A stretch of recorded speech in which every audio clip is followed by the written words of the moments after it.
Jake entered the office expecting just another ordinary day. The hum of printers, the distant ring of phones, the soft murmur of colleagues deep in conversation. It was the usual symphony of corporate life. He adjusted the cuff of his navy blue suit and checked his watch. 7:45 a.m. He was early, as always. Order, discipline, and punctuality were the bedrock of his life. But today, fate had other plans. A soft, familiar laugh floated down the hallway. Vanessa's laugh. His wife's laugh. Jake slowed his pace. She wasn't supposed to be here. Vanessa rarely visited his office unless there was an event, and even then, she hated the corporate atmosphere. His grip on his leather briefcase tightened as he took a step forward, following the sound. Another voice joined hers, a man's voice, deep, amused, smug. Jake's pulse remained steady, his face a mask of perfect calm. He knew that voice. Richard Monroe, his boss, the CEO of the firm, a man who prided himself on control, on power. A low chuckle followed, then Vanessa's soft whisper, "You are so bad." Jake's footsteps came to a halt. Through the partially open blinds of Richard's office, he saw them. Vanessa sat on the edge of Richard's mahogany desk, her legs crossed, her red dress riding up just a little too high. Richard stood in front of her, leaning in, one hand resting possessively on her thigh. The other hand cradled a crystal glass of whiskey. At 7:45 in the morning, Jake watched, unseen, the way Vanessa tilted her head toward Richard, the way her lips curled in a coy smile, the way Richard's hand moved up just slightly, just enough to show that he wasn't worried about getting caught. Arrogance. Jake could have stormed in, he could have yelled, fought, demanded answers, but emotions were for the weak. Instead, he reached into his pocket and pulled out his phone. Yep, the cord. He zoomed in, catching the way Richard leaned in, whispering something in Vanessa's ear that made her giggle and swat his chest playfully. He recorded the way she bit her lip, the way she wrapped her arms around his neck. They thought they were untouchable. Jake smiled. Let him think that. He continued filming, ensuring he had every angle, every touch, every smirk. He would only have one chance to take them down, and he needed to be thorough. He stepped back, just far enough to avoid the glow of Richard's office light spilling onto his face. Then, with a final glance, he turned and walked away. He had work to do. Jake drove home in silence. No music, no radio, just the low hum of the engine and the weight of the moment pressing against his chest. Some men would have acted on impulse, stormed into that office, thrown punches, screamed accusations, but Jake wasn't some man. He was methodical, disciplined. He had spent his entire life sharpening his mind into a weapon, and now he had the perfect opportunity to wield it. Vanessa and Richard believed they were clever, that their secret meetings, stolen moments, and hushed whispers were unseen. They were fools. Jake knew that destruction, true lasting destruction, wasn't about immediate retaliation. It was about patience, precision, and planning. Tonight, he would begin their undoing. Back at home, he poured himself a drink. Not out of frustration, not to drown his emotions, but because ritual kept his mind sharp. A small glass of bourbon, neat, just as he always had it. He sat at his desk, the glow of his laptop illuminating his composed face. He had work to do. The first step was ensuring he had airtight evidence. The video from earlier was a good start, but it wasn't enough. He needed more. Text messages, emails, financial records, and he knew exactly where to find them. Vanessa had grown careless over the years, growing too comfortable in her perceived control. She used Jake's laptop sometimes, logging into her accounts, but never bothering to clear her tracks. She had always assumed he wasn't the type to snoop. Tonight, she would regret that assumption. He accessed her email first. A quick search. There they were. Dozens of messages between her and Richard. Some vague, some blatant, hidden under fake names, but the context was obvious. Last night was incredible. Can't stop thinking about you. Jake barely reacted. He kept searching. Bank statements. Credit card transactions. Vanessa had recently made high-end purchases. Expensive lingerie. A hotel stay under a fake name. Jake smiled. The irony was almost poetic. She had used his money to fund her affair. One by one, he gathered every piece of evidence, saving files, taking screenshots, compiling everything into a single damning folder. When he was done, he transferred it to a USB drive and placed it in his drawer. But he wasn't finished yet. There was still Richard. Jake had been with the company for over a decade. He had watched Richard operate like a king, treating the office like his personal playground, covering up scandals, manipulating stockholders. And now, Jake was about to uncover the skeletons Richard thought were safely buried. He accessed the company's internal servers using credentials Richard had long since forgotten he'd given him. A deep dive into the financials revealed discrepancies.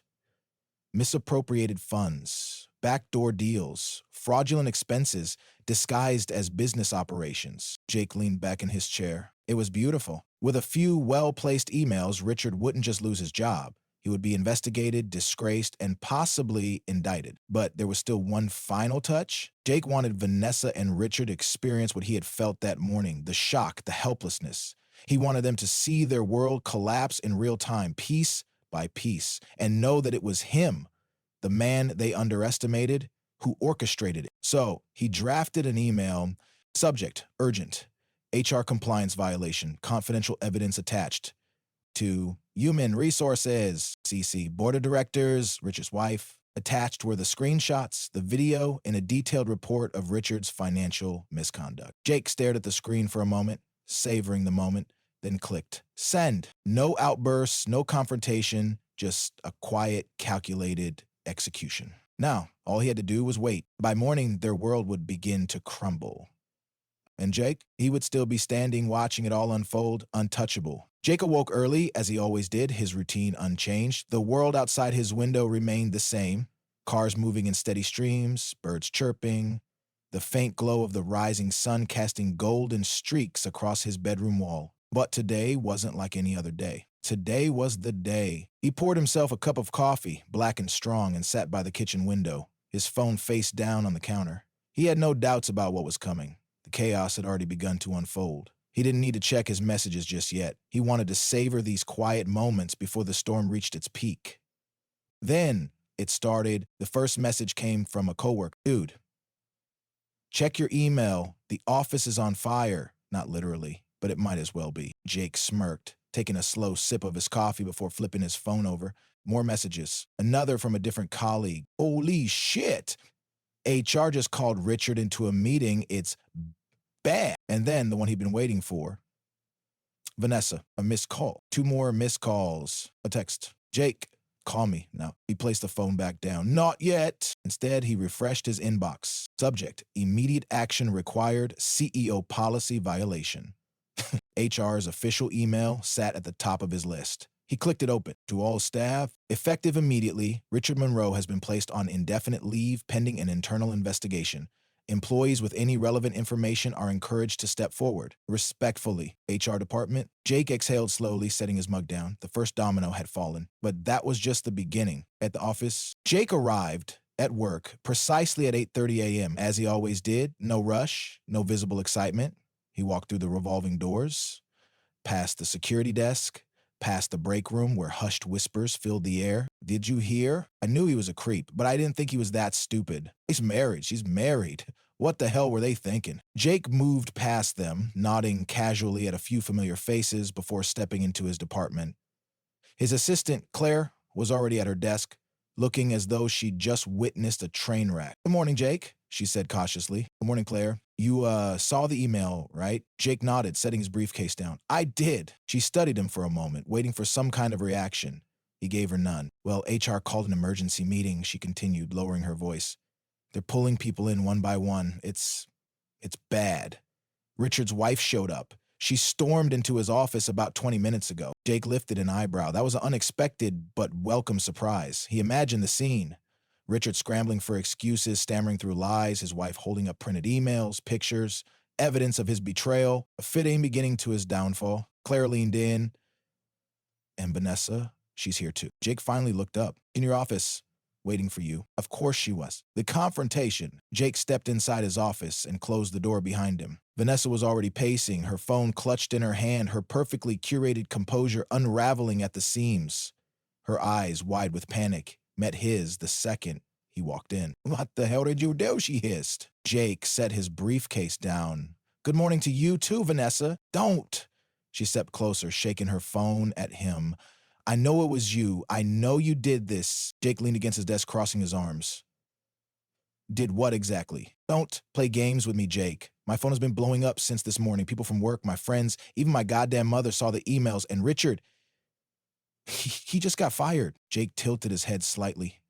Fired? And her breath hitched. He was asked to step down, pending an investigation, but we both know what that means. His career is over. Jake let the silence stretch between them before replying, his voice even. Sounds like he should have been more careful. Vanessa's face twisted, torn between rage and something resembling fear. She pointed at him.